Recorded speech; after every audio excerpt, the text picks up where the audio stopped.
Hey everyone, it's Ben Hardy here, and in today's video, I'm going to be talking about how the golden age of car dealers is behind us and how moving forward, the industry is not going to be nearly as appealing to work in as it was. Before we get into this video though, as always, if you're going to save time and money the next time you purchase a car, link to my car buying guide in the description down below. Let's get into it.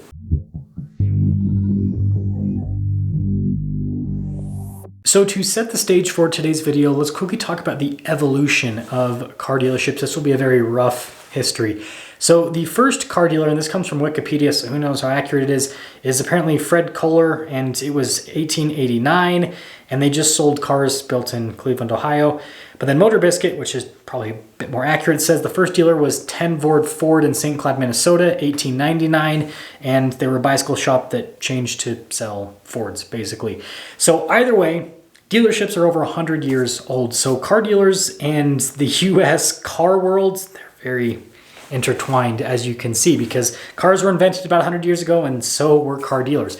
Now you might be wondering, why did manufacturers all the way back then decide to go through the dealership model? Why did they not do direct to consumer? And it's for a number of different reasons. So first off, although it was not nearly as expensive to develop a car back then as it is today, it was still really expensive and really time consuming. And so anyone that was deciding to manufacture cars was taking a really big risk just to manufacture the cars. Now, building out a storefront to sell these vehicles is taking on another big risk, right? So you imagine these parties that are developing the first cars, they're already spending a ton of money just to develop the car. Going and then spending the money to sell that car, like that's just a little bit too much to handle. And this is what happens in a lot of industries here in the US. And that's why a lot of industries, right, do the franchise business model so they don't have to take on as much risk and so they don't have to, spend as much capital, right? So they can keep more of the money for themselves to focus on what they're good at. And so that's kind of why the dealership model came about. One party would build the product, the other party would focus on selling the product and then servicing the product, right? Building out the infrastructure for those two things. And it was pretty much that simple for most of the car industry's existence until the 1950s. You see, most people just paid cash for cars, right? There were loans, here and there, but the norm back then was paying cash for a vehicle. Now, post World War II, it was still the norm to pay cash for a car, but cars started to get more and more expensive at the same time that, and this is the story you guys have probably heard time and time again, that household income wasn't quite increasing at the same pace with these cars. So car dealers, being creative, decided to start financing vehicles to try to sell more cars. I mean, this got really big in the 60s and especially in the 70s. This is where you see the crazy, sleazeball commercials with car dealers, right? The guy with the pinstripe suit and all of that kind of stuff telling you how you can buy this for only $100 a month, whatever it might be.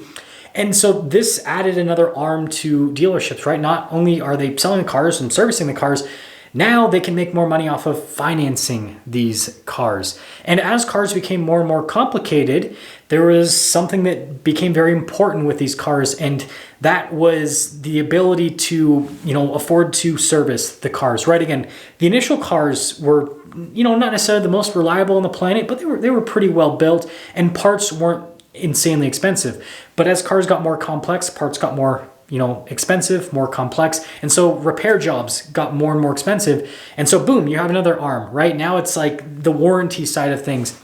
And it all kind of like built out over time. And I would say that everything, based on anecdotal information and also based on research, everything seemed to peak just before this millennia, right? In the, late 80s into the 90s. And when I say peak, this is where there was not a massive amount of regulation and dealerships were able to pull from everything, right? They were able to charge not necessarily whatever they want, but insane amounts in service departments, insane amounts for warranties, selling cars, financing. Like if you have like the stereotypical like sleazeball car salesman in your mind, they lived in the 1990s. And so that's actually, what a lot of people in the car business consider the quote unquote golden age in terms of profitability.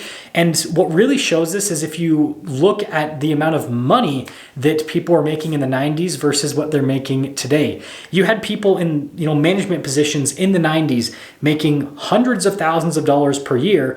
And, you know, people in management positions are still making that much today, but then you look at inflation from the 90s to today and you realize that these people over the course of the last couple of decades haven't actually seen their real wages increase. They've actually, in a lot of cases, seen their real wages decrease.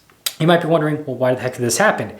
A bunch of regulation, right? People started to realize that these car dealerships weren't necessarily doing things, you know, the way that would be the best for the consumer. So you have a bunch of regulation that just gets slapped on in the late 90s, early 2000s, and it just gets stricter and stricter with financing, with dealers selling cars. And we're seeing some of that still happen today, because now we're seeing, you know, legislation get released to where dealers have to be more transparent about their pricing. Like, this is an ongoing process. And as this process goes on, it obviously reduces profitability with dealers. And so the 90s was kind of like the golden age, and then things kind of, you know, slowly tapered off because of regulation. And then COVID happened, and that was like a huge boost to the car industry. And now things have kind of tapered back down into a world where we're going to have more regulation, and we're in a market that isn't as crazy as what we had over the course of COVID.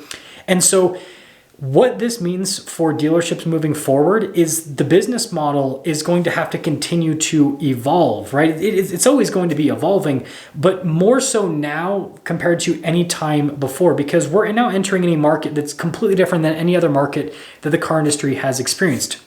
There's more regulation that's on its way. The car market is not the smallest that it's ever been, but it's smaller than it has been in the past. And then on top of that, profit on a per car basis is only decreasing. Manufacturers are giving dealers less and less margin to make on cars. And this is happening at the same time that, again, the market is smaller overall.